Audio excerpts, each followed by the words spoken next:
at Nicholas's work down here. Let me know if you have trouble seeing it. The lighting can be a little sensitive. Okay. So, he wrote down A and B. Good. So he distinguished that he has two separate equations or expressions. I'm trying to make this as clear as possible for you all. Please be patient with me.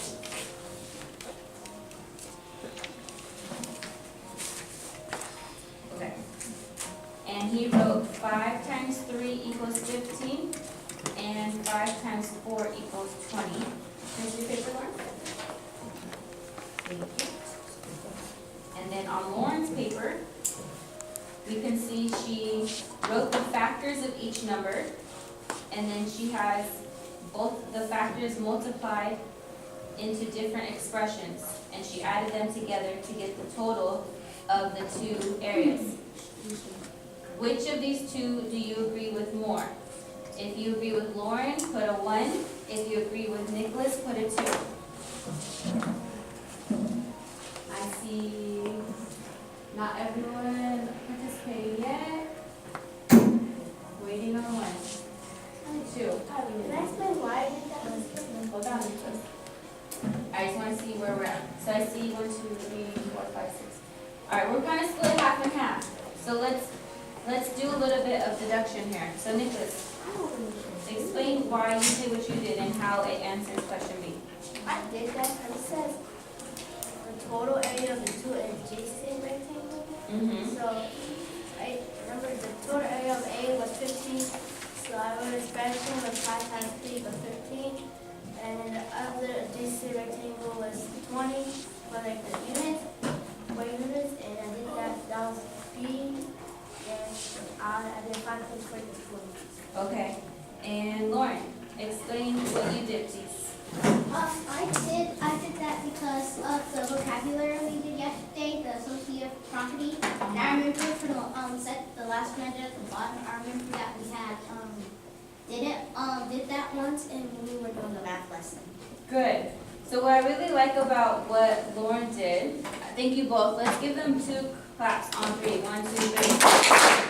They both did a great job at justifying their answers and explaining why they did what they did. What I really like about what Lauren did is that she also has annotations in here to make sure she's checking what the question's asking and what she's providing. Okay? So it asks for 2 additional expressions. Does she have 2 additional expressions? Yes. Yes. It says that are equivalent. Are the 2 expressions that she wrote equivalent? How do we know they're equivalent? Who can tell me why? Amari? The reason why they're equivalent because how she did them 2 different ways, but she still got the exact same answer. She got the same answer. Both of them are equal to 35, right? And then, is that the total area that we got above? Yeah, the total area we already got from the answer above. And that's how we got the answer. So, do we want to reassess to see who we think we agree with more? All right, so if you agree with Lauren, put a 1. If you agree with Nicholas, put a 2. Excellent. All right, so although Nicholas is not completely incorrect, he just did a partial piece of the work, right? There are 2 expressions here, but it wanted these both to be equal to the total area above. Yeah, it does. Or we'll go over it a little bit more later, okay? Here's your paper back. Mir, yes, thank I you. don't understand any of it. What do you not understand? Where do you feel like you got confused I first? got confused with the parentheses and stuff. The parentheses? Yeah. So remember yesterday how we highlighted the distributive property on your vocabulary? Do you have that written down? Yes. Can you read that out loud for us, please? The distributive property is the sum of 2 numbers times a third number is equal to the sum of each added times the third number. And then I wrote the example. It was the greater than sign, 4 parentheses it was 4, then it was the exponents, and then it was 6 plus 3, and then, In the parentheses. yeah, and then it was the parentheses, and then it said, and then it equaled, then it had a minus sign, a 4, and then it had 6 by itself, but with the parentheses, plus 4, and 3 by itself with the parentheses. Thank you. Okay, so do you remember working with the distributive property a little bit? No, No. Okay, so that would explain why I was confused a little bit. So I'm gonna bring up the notes that I had it on yesterday. Can you all see that? Yeah, I just want us to have a visual representation of it, okay? So there's the definition and here's the visual.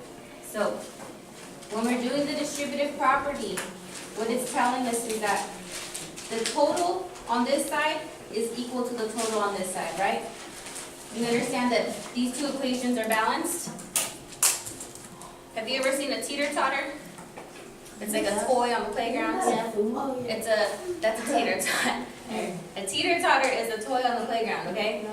And it kind of works like a scale or a balance, where you have two sides. So it kind of looks, track me. So, listen, track me. I'm gonna kind of use the pen as a visual representation.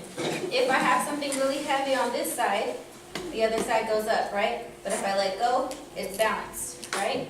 Same thing. If this side has weight on it, it's really heavy and goes down. So, in order for it to continue to be balanced, what has to be true? They both have to be equal. Thank you, Eric. Next time, please raise your hand. So, same thing in math. When we have these equations, what does the equal sign mean? Yes, Nicholas? It's like the answer to a problem.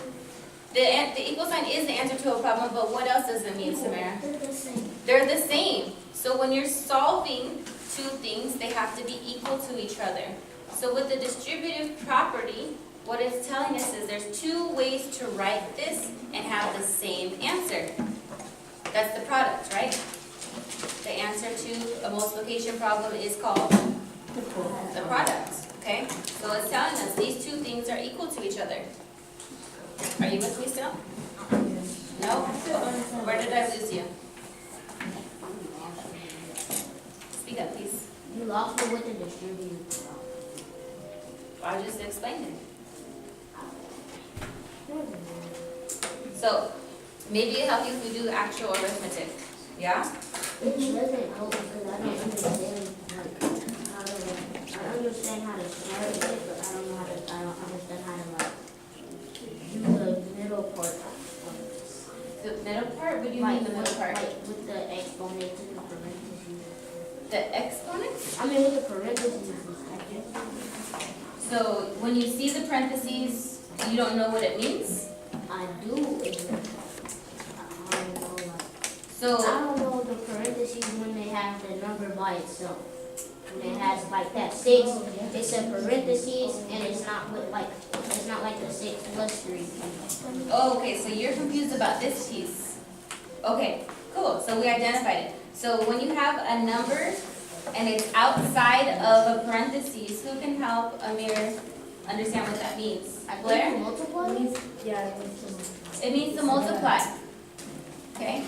So I have another worksheet that I'll give you that will help you to understand the different ways to visualize the different operations. Yes, yes, of course.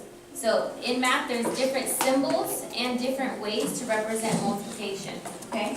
So that's all that means. When you have a number that's adjacent or right next to a parenthesis like this, it means multiplication. Sometimes they might have a dot or they might have the actual multiplication symbol, but in this case, to make it simple, they just have it right next to it, okay? Mm-hmm. So now if we were to do the arithmetic for this, 4 times 6 is what? 24. 24.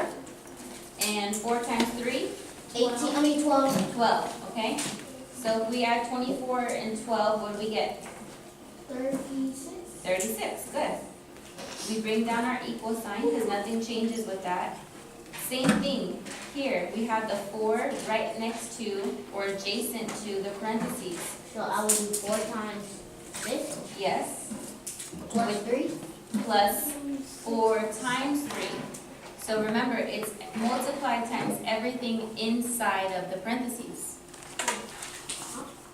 Okay? This is a newer concept if you haven't grasped it yet, okay? Samara? I have a question. Yes. If there's two numbers in the parentheses and it's adding it, I thought you just add those two numbers and then multiply the number outside of the parentheses. You could do that as well. So let's do that method. So let's add, what's 6 plus 3? 9. And what's 4 times 9? 36. Right? That's the same answer, right? Yes. Now, if you were to distribute the 4 to the 3 as well, it would be 24 plus 12. Are those the same? So both are correct. According to order of operations, we would do what you did first. But if you ever had a variable or an unknown number, you would distribute the number to both of them first. Okay? I'm still confused.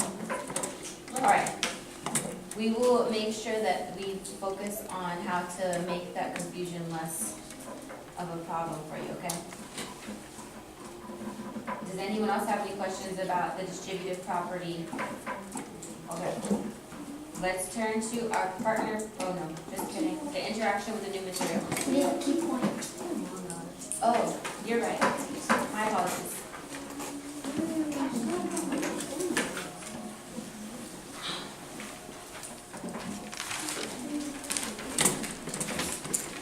So, yes. The key point for today. Let's think about what we've done so far and form a key point that explains how we can use factoring. How can we use factoring in such a way that will help us to solve these types of problems? What do you think, Amir? I think that you say using a distributed property, you should find your you should find your length and your width, and then you when you find your length and your length and your width, you would add it to find your total. That was really a good explanation, but a little bit long for a key point, right? Our key points are usually very quick ideas that help us to apply a simple rule, okay? Nicholas, what do you think? I think the key point can be, you can use factors to find our length and our width. So, do you have a question? Oh, okay, sorry. So, do that one more time, Nicholas. We can use factors, we can factorization to find our answer. Our length and width. So we're not just focusing on length and width, right? This isn't just about the area. We want to apply the key point to multiple things. So how can it apply to multiple situations? Janae, build on to what Nicholas said.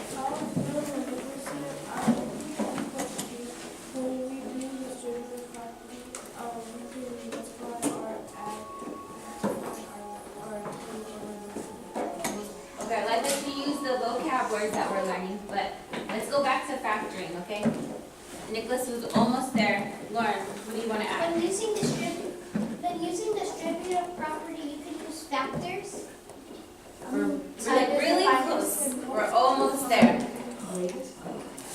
So, what you want to build on to, Samara? I'd like to build on to what Mark said.